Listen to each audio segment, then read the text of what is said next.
Hamas का सुरंग network बना इजराइल के लिए सरदर्द। 500 फीट जमीन के नीचे छिपे लड़ाकों पर इजराइल के सभी हमले बेअसर। हमास का नेटवर्क तोड़ने के लिए लाए गए स्पेशल बंकर बस्टर बम।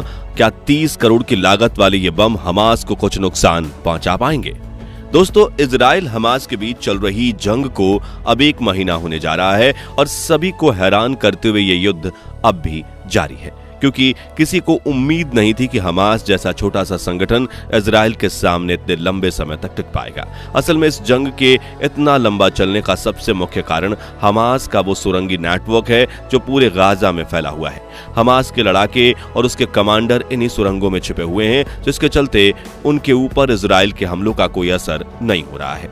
मगर इजराइल अब एक नया हथियार, एक बेहद एडवांस बंकर बस्टर बम की मदद लेने वाला है। कहते हैं ये बम जमीन के नीचे घुसकर सुरंग को तहस नहस करने की ताकत रखता है। पर क्या सच में ये बम इतना ताकतवर है कि हमास के नेटवर्क को मिटा सके?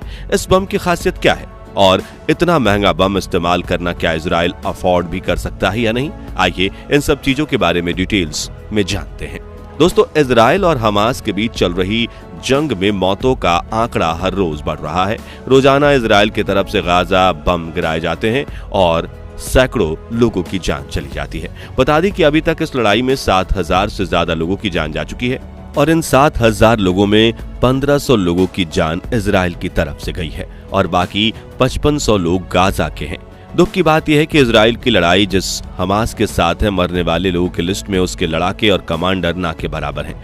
इजराइल ने गाजा पर जितने भी हमले किए हैं उसमें सिर्फ मासूम लोगों की ही जान गई है। यह सुनकर आपका दिल भी पसीज जाएगा कि गाजा में जिन 5500 लोगों ने जान गंवाई है उसमें तकरीबन 2500 नाबालिग बच्चे हैं। इजराइल के लिए दिक्कत यह है कि वो चाहकर भी हमास को निशाना नहीं बना पा रहा है और इसकी वजह है गाजा में बना हमास का सुरंग नेटवर्क। मगर अब इजरायली सेना ने एक स्पेशल बम का इस्तेमाल करने का प्लान बनाया है, जिसकी बदौलत वो हमास के इस नेटवर्क को तबाह कर देगा।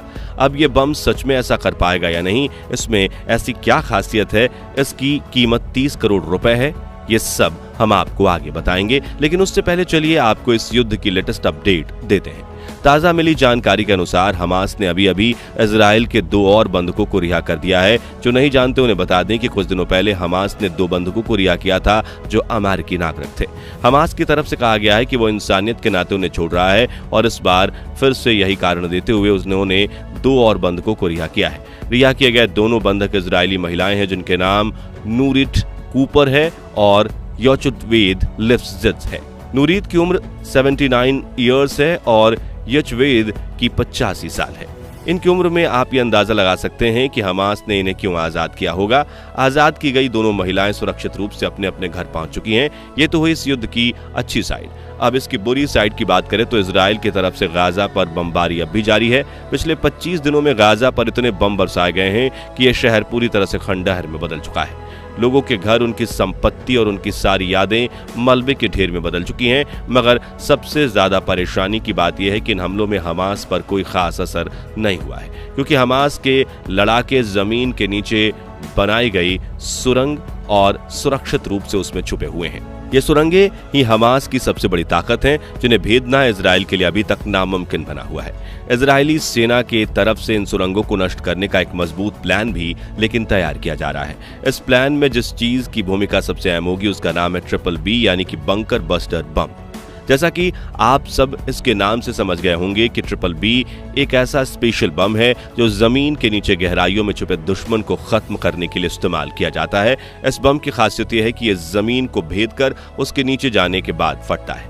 अगर इजराइल के पास मौजूद हथियारों की लिस्ट पर नजर डालें तो पता चलता है कि उनके पास 3 अलग अलग तरह के बंकर बस्टर बम मौजूद हैं, जिनके नाम GBU-28, GBU-72 और GBU-57 है। अब आप सोच रहे होंगे कि अगर इजराइल के पास इस तरह के एडवांस बम पहले से मौजूद हैं तो उन्होंने अभी तक इनका इस्तेमाल क्यों नहीं किया। इसका असल कारण यह है कि गाजा का सुरंग नेटवर्क कोई छोटा मोटा नेटवर्क नहीं है, लेकिन ये 500 किलोमीटर में फैला हुआ है और अभी तक इजराइल की इंटेलिजेंस एजेंसी मोसाद भी इन सुरंगों की सटीक लोकेशन का पता नहीं लगा पाई है। ऐसे में बंकर बस्टर बम, जिसकी कीमत 30 करोड़ तक चली जाती है, उसे ऐसे ही बिना टारगेट के इस्तेमाल करना इजराइल अफोर्ड नहीं कर सकता। साथ ही अगर इस बम का शिकार हमास की जगह गाजा के आम लोग बन गए तो इसमें बहुत सारे बेगुनाह लोगों की जान चली जाएगी। इजराइल के पास मौजूद तीनों बम में सबसे ज्यादा पावरफुल GBU-57 है, जो पृथ्वी की सतह से 7 मीटर अंदर घुस सकता है। इसके अलावा GBU-28 पृथ्वी की सतह को 6 मीटर और GBU-72 30 मीटर तक भेज सकता है। ये तीनों ही बम धरती को चीरते हुए इसके अंदर जाकर इतनी फोर्स के साथ फटने की ताकत रखते हैं कि इनके एक ही ब्लास्ट से पूरी की पूरी सुरंग बर्बाद हो जाती है और जो कोई भी उन सुरंगों में पनाह लिए होता है उसे मौत के अलावा और कुछ नसीब नहीं होता। मगर इजराइल के लिए इसे रोकना बहुत ज्यादा मुश्किल होने वाला है, क्योंकि हमास की लंबी सुरंगें और इनकी गहराई अभी भी इजराइल की सेना के लिए एक पहेली बनी हुई है। इजराइल भले ही जमीन के ऊपर कितनी भी तबाही क्यों न मचा दे, लेकिन धरती के नीचे पाताल लोक में मौजूद हमास को इससे कोई फर्क नहीं पड़ने वाला। कुछ सीक्रेट्स रिपोर्ट्स की माने तो हमास ने अपना सुरंगों का नेटवर्क पूरे गाजा में फैलाया हुआ है, जिसकी लंबाई 500 किलोमीटर और गहराई 500 फीट तक है। अब जैसा कि हमने आपको बताया, इजराइल का सबसे पावरफुल बंकर बस्टर GBU-57 सिर्फ 60 मीटर यानी कि ज्यादा से ज्यादा 200 फीट तक की गहराई में जा सकता है। यानी हमास के इस नेटवर्क को इजराइल के बम से कोई खास खतरा नहीं है, और सिर्फ इजराइल ही नहीं बल्कि दुनिया में कोई ऐसा बम मौजूद नहीं जो इतना ज्यादा गहराई में जाकर मार कर सके। ऐसे में इजराइल इस नेटवर्क को सिर्फ तभी नुकसान पहुंचा सकता है जब उसे सुरंगों की लोकेशन के बारे में बिल्कुल सटीक जानकारी हो, क्योंकि उस सिचुएशन में वो एक ही जगह पर एक के बाद एक कई बंकर बस्टर बमों का हमला कर सकता है। लेकिन दिक्कत यह है कि सुरंगों की सटीक लोकेशन का आखिर पता कैसे लगाया जाए, क्योंकि इन्हें ढूंढने में सिर्फ इजराइल की इंटेलिजेंस एजेंसी मोसाद ही फेल नहीं हुई, बल्कि इन्हें खोजने में सैटेलाइट भी नाकाम हुई है। इजराइल की सेना और इंटेलिजेंस एजेंसी लगातार इन सुरंगों को खोजने की कोशिश में लगे हुए हैं, क्योंकि हमास को हराने के लिए उन सुरंगों के जाल का राज खुलना बहुत ज्यादा जरूरी है। इसके लिए इजराइल ने एक प्लान भी बनाया है। वो अपनी थल सेना यानी कि जमीनी फोर्स को गाजा में भेजेंगे। इन सिपाहियों का काम हमास के सुरंगों को खोजकर उनके अंदर घुसना और दुश्मनों को चुन चुन कर मारना होगा, मगर यह मिशन भी आसान बिल्कुल नहीं होने वाला और इसमें इजराइल के काफी सारे सैनिकों की जान भी जा सकती है। यही वजह है कि इजराइल के सबसे करीबी दोस्त अमेरिका ने इस मिशन में उसका साथ देने का जो वादा किया है। रिपोर्ट्स की माने तो अमेरिका की स्पेशल डेल्टा फोर्स के सिपाही इस ऑपरेशन में इजराइल के सैनिकों का साथ गाजा में देने वाले हैं।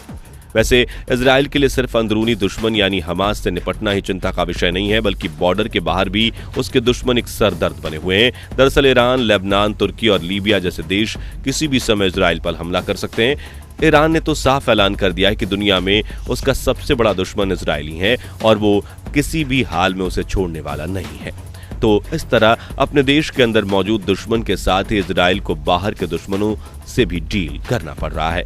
ऐसे में अब हमास से निपटने के लिए इजराइल आगे क्या स्टेप लेता है, ये देखने वाली बात होगी। वैसे आपको क्या लगता है, इस इजराइल हमास के बीच चल रही जंग में किसकी जीत होगी? कमेंट करके जरूर बताएं। बाकी दोस्तों, हमारी आज के इस वीडियो में बस इतना ही था। वीडियो अच्छी लगी हो तो इसे लाइक और शेयर जरूर करना, और अगर आप हमारे फेसबुक पेज पर नए हैं तो पेज को फॉलो भी जरूर करें। मिलते हैं जल्दी ही एक और इंटरेस्टिंग वीडियो में, तब तक के लिए गुड बाय, जय हिंद।